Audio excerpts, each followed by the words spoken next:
No, despite what you've heard, Justin Trudeau is not creating internment camps to lock people up during COVID-19. Hi, I'm Brian Lilley, political columnist with the Toronto Sun. Maybe you've received the same emails that I have. Maybe you have seen the posts on social media saying, oh, this is definitely happening. Pay attention, people. In most instances, the claim is pretty much the same. Justin Trudeau and his Liberal government are building secret internment camps to isolate people during COVID-19, and the media simply will not tell you about it.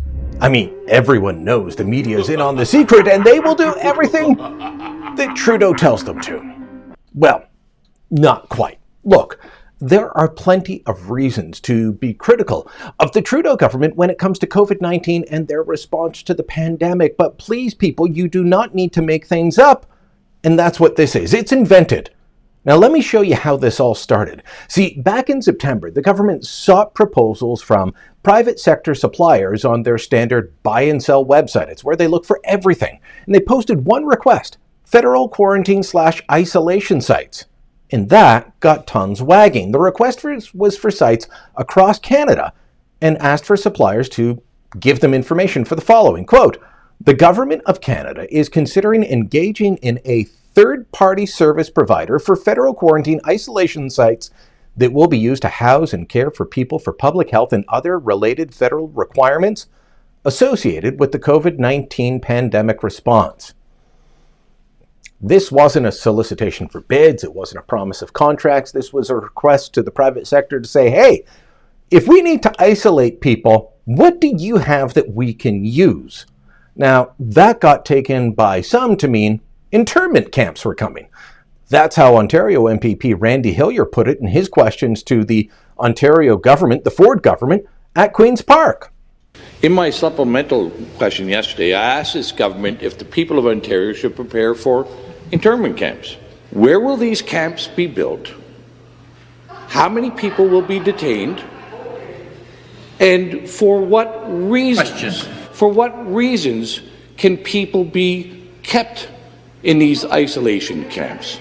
In fact, Hillier used the language of internment camps twice, on October 7th and October 9th. Now, I've known Hillier for a long time, covered him for a long time, but this is playing fast and loose with the facts as a way to portray how things go. Hillier's video and posts online would make you think that we're about to get the kind of internment camps we saw for, say, Japanese Canadians and others during the Second World War.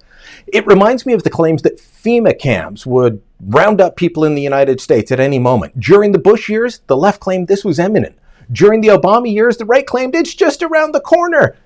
This is one of those false claims that people love to make. The government is about to round everyone up. But it's not true. I'm more critical of the Trudeau government than most, but they are not setting up internment camps.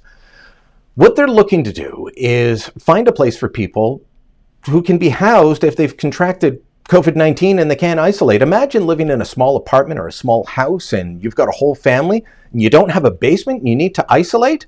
Look, these sites already exist across the country and they're in hotels and other like establishments, and they've been set up by the government to help stop the spread of COVID-19 because the way you're most likely to get the virus is from a close contact, and there are few people closer than the people you live with.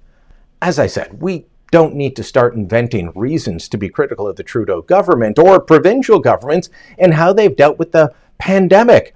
There are plenty of real reasons. We can critique how the Trudeau Liberals were slow to deal with the border when COVID was still something we only imported from the outside. We can be critical of how they messed up the wage subsidy, making it so that businesses had to wait for 2 months and they ended up laying off their workers so that the workers they could no longer pay could at least get CERB. You can look at their dismantling of the National Emergency Strategic Stockpile of PPE or the early warning system known as the Global Public Health Information System. But internment camps? Come on. These aren't happening. But if and when they do, I will let you know if it's happening, and I'll be the first one to be fighting against them.